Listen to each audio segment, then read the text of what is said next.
मी आजारी म्हणजे श्वास माझा पूर्ण एकदम बंद झालेला, खोकला छाती याला इथलं डॉक्टर केलं तर मला कुठला फरक पडला नाही. मग शेवटी इथले जे का डॉक्टरने सांगितलं की एक्सरा काढायला लागेल. एक्सरा काढायचं मला भीती वाटतं. मी कराडला दुसऱ्या मोठ्या दवाखान्यात गेली.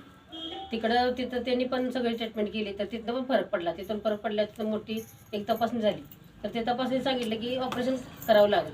आज नाही उद्या महिन्यानं किंवा कधी पण भविष्यात ही त्रास आहे तुम्हाला, तुमच्या झडप खराब होत चालली आणि ती तुम्ही ऑपरेशन केल्याशिवाय तुम्ही ही होत नाही. कधी पण करा पण ते ऑपरेशन करावं लागेल. आता ऑपरेशन म्हटल्यावर माझं जीवनच एकदम खचलं गेलं एकदम. आता ऑपरेशन म्हणजे ही देवानं किंवा माझ्या जीवनात हे असं काय आणि एकदम भीती वाटली. एकदम भीती माझ्या नसेल. रात्रंदिवस मी पूर्ण एक एक दिवस सांगते, असं आश्वासन देते की भिऊ नको, खचू नको, भिऊ नको. पण माझा जीवाने आत्मा माझ्या जीवाला भीती वाटते. मी खचत गेली आणि खचीकरण होत असता प्रार्थना केली आणि प्रार्थनेत हे वाढलं. ज्योतिताईनं प्रार्थना केली, तिच्यावर सगळ्यांनी तिनं आरोग्यासाठी प्रार्थना केली आणि असं होईल की तुमचं ऑपरेशन रद्द होईल आणि तुम्हाला फक्त एक गोळी किंवा औषधात तुमचं क्लिअर होईल असं सांगितलं.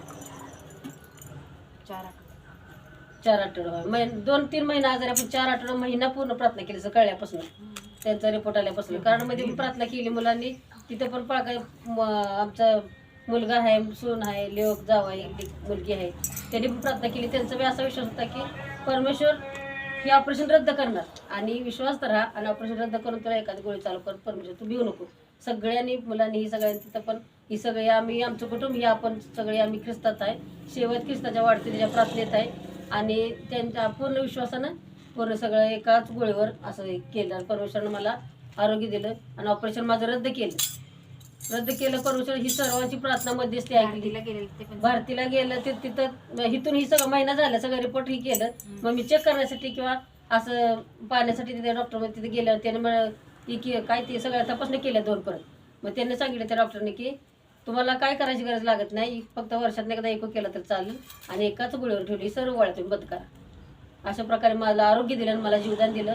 प्रार्थनेचं उत्तर मिळालं.